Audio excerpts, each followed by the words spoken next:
بسم اللہ الرحمن الرحیم۔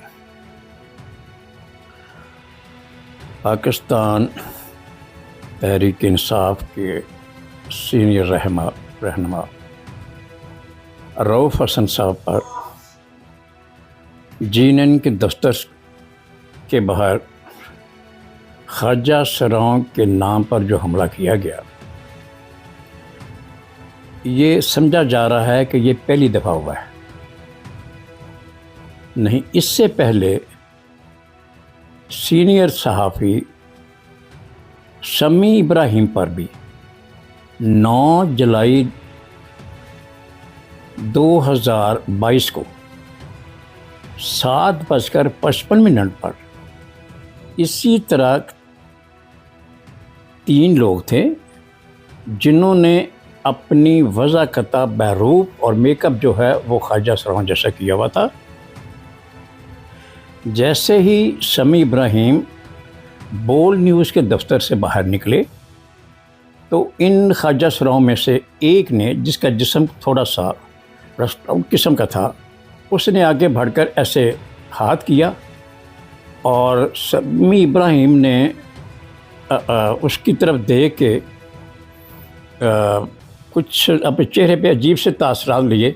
ابھی وہ ویڈیو اگر دیکھیں، کہ وہ ویڈیو میرے پاس موجود ہے آج بھی، وہ ویڈیو اگر دیکھیں تو اس میں سمیع ابراہیم جیسے ہی اس کی طرف دیکھتے ہیں تو وہ جو بڑا سٹاؤٹ جسم کا، یعنی جس نے خواجہ سراؤں کا میک اپ کیا ہوا تھا، روپ دھارا ہوا تھا، اس کے ساتھ 2 اور لوگ جنہوں نے جو خواجہ سراؤں کے روپ میں تھے، انہوں نے سمیع ابراہیم پر حملہ کر دیا اور اس کو تشدد کا نشانہ بنایا۔ جس وقت یہ حملہ ہوتا ہے 7:55 پر 9 جولائی 2022 کو، تو وائٹ کلر کی ایک سرکاری گاڑی جس پر سبز نمبر پلیٹ تھی وہ ایک طرف کھڑی ہوئی تھی۔ جیسے ہی حملہ ہوا لوگ اکٹھے ہو گئے، اور لیکن سب سے عجیب بات یہ تھی کہ وہ جو خواجہ سراؤں کا جنہوں نے روپ دھارا ہوا تھا، انہیں یہ کوئی پرواہ نہیں تھی کہ ہم نے سمیع ابراہیم کو، ایک سینئر صحافی کو مارا ہے، لوگ اکٹھے ہوئے ہیں، بلکہ الٹا یہ ہوا کہ سمیع ابراہیم کو بول نیوز کے دفتر والے اور گارڈ جو تھے وہ دوبارہ لے کے اپنے بول نیوز کے آفس میں اوپر سیڑھی کے اوپر چلے گئے، اور جب تک وہ خواجہ سراؤں چلے نہیں گئے سمیع ابراہیم کو وہاں پہ رکھا۔ اب وہ تصویریں اور یہ جو 3 خواجہ سراؤں ہیں، ان تینوں کا ڈیل ڈول جسم ایک طرح کا ہے۔ تو اگر یہ سمجھا جائے کہ یہ سمجھا کیا جائے وہ بے انتہائی کو بیوقوف ہوگا، یا وہ اس کی ہمدردیاں یا تو وہ مسلم لیگ نون کی سے ہوں گی، یا یہ جو پیپلز پارٹی یا دوسرے ہیں، یا وہ جو اپنا کچھ اور جو طاقتیں ہیں ان کے ساتھ ہوں گی، تو وہی اپنا یہ نہیں کہیں گے کہ یہ وہ خواجہ سراؤں تھے۔ نہیں، یہ پلان تھا۔ جیسے ہی رؤف حسن نے DGISPR کی پریس کانفرنس کے بعد چند گھنٹوں بعد پریس کانفرنس کی، اسی وقت ہر باخبر دانشور کو، صحافی کو اور سیاسی سوجھ بوجھ رکھنے والے کو یقین ہو چلا تھا کہ رؤف حسن صاحب کی اب شامت آنے والی ہے، انہیں اس کی سزا دی جائے گی۔ تو یہ جو حملہ ہوا ہے یہ باقاعدہ ایک طے شدہ ہے، اور وہ جو خواجہ سراؤں ہیں یہ سب جانے پہچانے ہیں۔ آپ اسے نام لوم بھی تو آج کل جانے پہچانے ہی ہیں نا۔ تو لیکن یہ انتہائی افسوسناک بات ہے کہ یہ کس طرف ہم اپنا یعنی لے کے جایا جا رہا ہے اس قوم کو، اس قوم کے نوجوانوں کو، اس قوم کے دانشوروں کو، چھوٹوں کو، بڑوں کو۔ اب رؤف حسن کی ایک دیکھ لیں، اب یعنی اس کو جس طرح سے مارا گیا، اب تو ہمارے جیسے لوگ بھی ہر وقت، احمد فرحات تو ابھی پتہ نہیں جمعے کو وہ اٹارنی جنرل صاحب اسے جسٹس کیانی کی عدالت میں پیش کرتے ہیں کہ نہیں۔ اب تو ہر آدمی کو یہ ہے کہ پتہ نہیں اس کے ساتھ کیا ہونا ہے، یا تو زبان بند رکھے، یا ضمیر مردہ کر لے، یا کہیں یہاں سے کہیں چلا جائے۔ تو یہی 3 چیزیں ہیں اس ملک میں زندہ رہنے کے لیے۔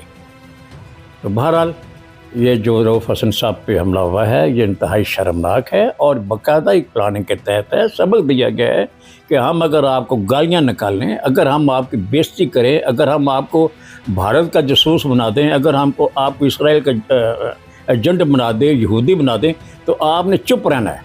اگر ہم آپ دنیا جہان کے الزامات لگا دیں، آپ نے چپ رہنا ہے، چونکہ ہماری منہ سے نکلا ہوا بات جو ہے وہ قرآنی صفت ہے، نعوذ باللہ، اور تم لوگوں نے، تمہاری کوئی جرت نہیں کہ اس سے انکاری ہو یا یہ کہو کہ ہم نے نہیں کیا۔ اب یہ رؤف حسن کا یہی اپنا قصور تھا جو وہ کر بیٹھا ہے۔ اور یہ خواجہ، اب خواجہ سرا دیکھیں، وہ تو پورے معاشرے میں ہر چوک پہ، ہر سڑک پہ اب نہیں کھڑے ہوئے ہیں۔ آپ لاہور میں کہیں چلے جائیں، ہر چوک پہ آپ کو خواجہ سرا ملیں گے۔ تو اس وقت تو یہ ہے کہ ہر شریف آدمی، سوچنے والا آدمی، پاکستان سے محبت کرنے والا آدمی، جس کو آئین اور قانون پہ کوئی اعتماد تھوڑا سا رہ گیا ہے، وہ تو گھر سے نکلے ہوئے ڈرے، یعنی خوفزدہ ہوگا۔ یہ رؤف صاحب پہ اور سمیع ابراہیم پہ جو خواجہ سراؤں کا اٹیک ہے، یہ ایک ہی سلسلے کی کڑی ہے۔ اب آگے پتہ نہیں کہاں کہاں یہ خواجہ سراؤں کا جو کوئی اسکواڈ بھرتی کیا گیا ہے، کوئی سمجھ نہیں آتی، کوئی یہ پولیس میں سے ہیں، کوئی انٹیلیجنس بیورو میں سے ہیں، کوئی رینجرز میں سے ہیں، پتہ نہیں کہاں سے ہیں، کہاں سے ہیں۔ لیکن یہ اب ایسے لگتا ہے کہ اب اس ملک میں یہ اور دیکھیں ان کے لانگ بوٹ پہنے ہوئے ہیں۔ بھئی آپ اپنے کہاں خواجہ سرا، کہاں لانگ بوٹ؟ تو کچھ تو خیال کیجیے، کچھ تو خیال کیجیے، اس ملک کا خیال کیجیے، اس ملک کی معیشت کا خیال کیجیے، سیاست کا خیال کیجیے، تعلیم کا خیال کیجیے، امن و امان کا خیال کیجیے۔ آپ اس طرح چل پڑے۔ امید ہے کہ میری یہ باتیں بری بھی لگیں گی، لیکن اس پہ غور بھی کیا جائے گا۔ بہت شکریہ۔